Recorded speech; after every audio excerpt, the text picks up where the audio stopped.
Je m'appelle René Nyolese. Je suis coordinateur de GCAP Uganda, Global Protection Against Poverty en anglais, AMCP, Action Alliance mondiale contre la pauvreté. Ce que nous pouvons demander à notre gouvernement, c'est que ça doit être bien de mettre en pratique les promesses qu'on a accordées au peuple rwandais. Au Rwanda, pour atteindre les objectifs du millénaire, il y a quelques objectifs qu'on a à atteindre. Par exemple, la deuxième, la troisième, la cinquième, la septième.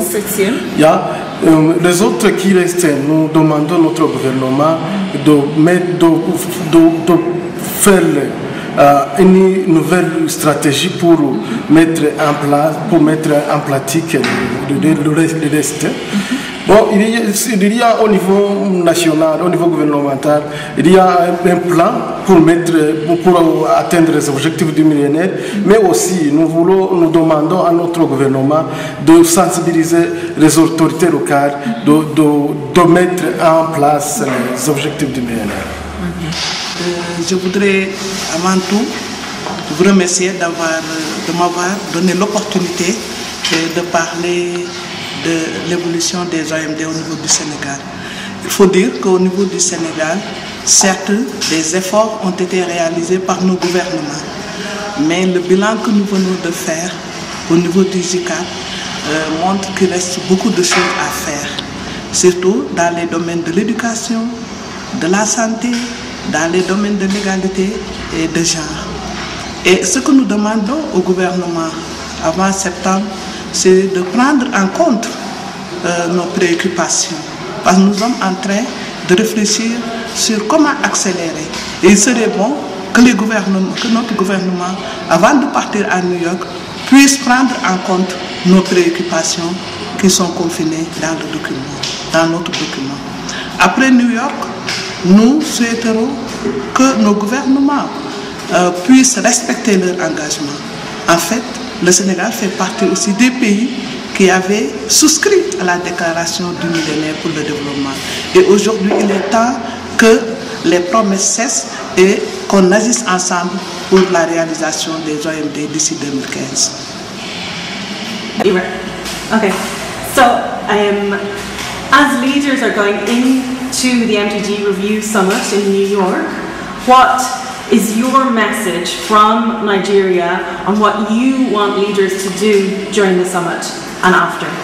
My message is for governments, especially African government, to deliver on the promise of goal number 1.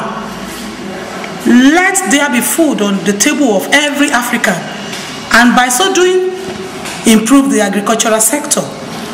Like the African economy had been driven by agric formerly, before the discovery of oil and other mineral resources. Let's go back to that. Let's accelerate action on the agricultural sector to reduce poverty and put food on the table of everybody to reduce hunger. My second message is on goal number 4, to reduce maternal mortality. Let there be well-equipped hospitals for maternal care and maternal health.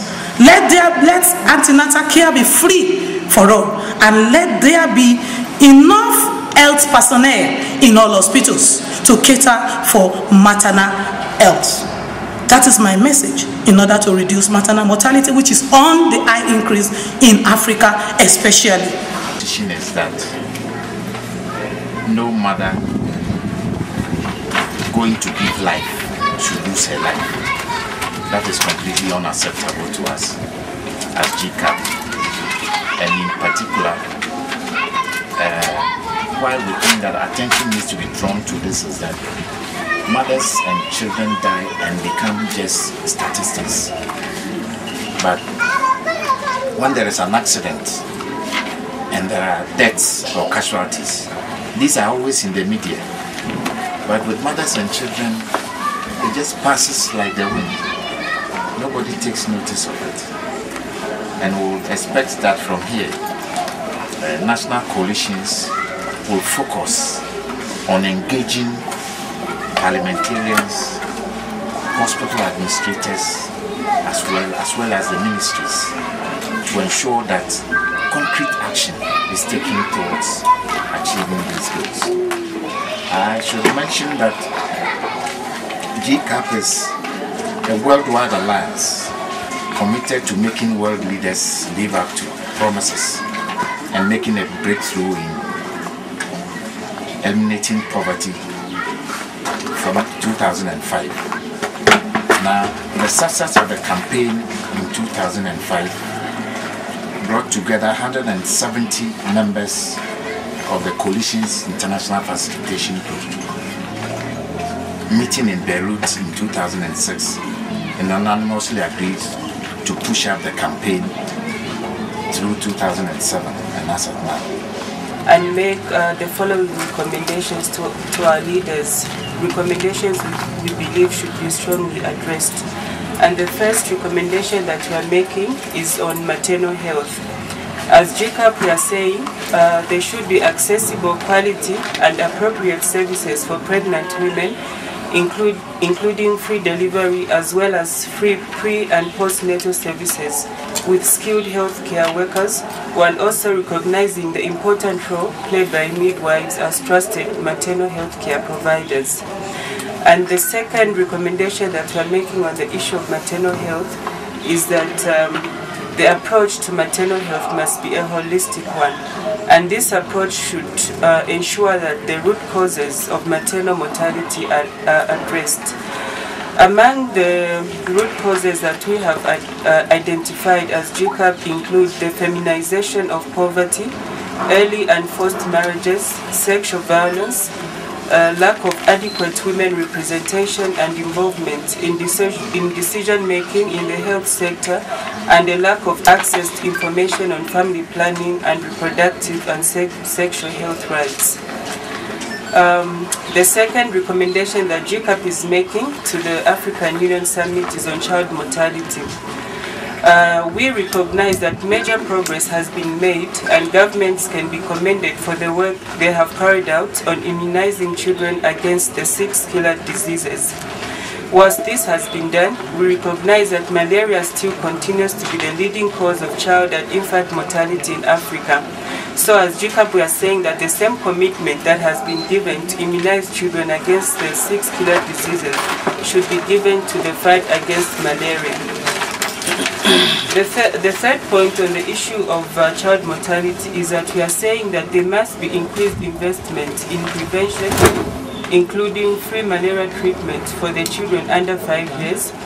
When you have issues to present to the government should give us enough space to effectively engage, because we represent the communities. We talk to the people give us their ideas and we communicate to the government. But the problem is that space is closed. So we are calling for that space in view of the coming African Union Summit, as well as in other conferences that are coming ahead. I did indicate that there are 2 battles that we are fighting. The second one is the battle against poverty, as my colleagues have already alluded to. As civil society organizations, we are playing a very critical role in national developments. So if the government is ignoring us, or if the governments are not giving us space, it means we want to be able to connect the people who are suffering and the government, which are the policymakers. So we are calling for that space, so that from now onwards, we should work in a very amicable way. Governments should not see us as enemies. We are friends, and we believe that national development